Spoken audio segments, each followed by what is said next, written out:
Hi, I am Joma Santos, isa akong manufacturing engineer, race mechanic, at businessman.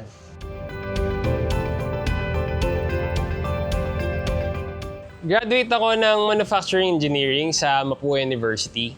At habang nag-aaral ako ng college ng manufacturing engineer, mahilig na talaga ako sa motor.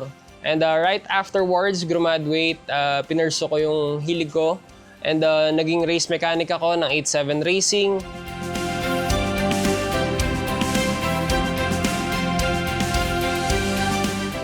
Toyota dahil subok na. At nagkaroon na rin ako ng Toyota na unit before. Kaya Toyota ulit ang pinili ko at madali ang pyesa. Kaya tama raw yung pinili ko kasi 2GD yung makina. Tapos same engine sa Innova, Fortuner, tsaka sa Hilux. Kaya subok na. Marami nang gumagamit. Pinili ko yung drop side kasi rugged. Rugged in a way na hindi ko kailangan magdahan-dahan every time na maglo-load ako ng motor. It's very easy for me.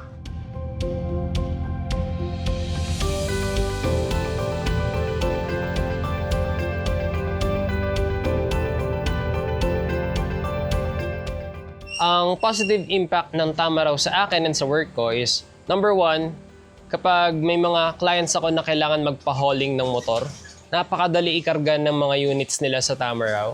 And kapag wala naman biyahe, hindi siya kailangan gamitin for hauling, pwedeng-pwede ko siyang gamitin for personal use.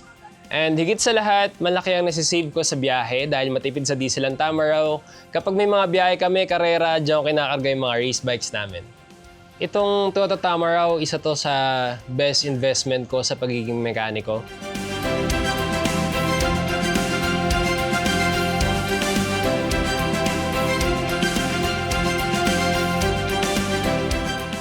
And again, I am Joma Santos. I am a manufacturing engineer, a race mechanic, at owner ng Bless Up 87. And I am proud Tamaraw user.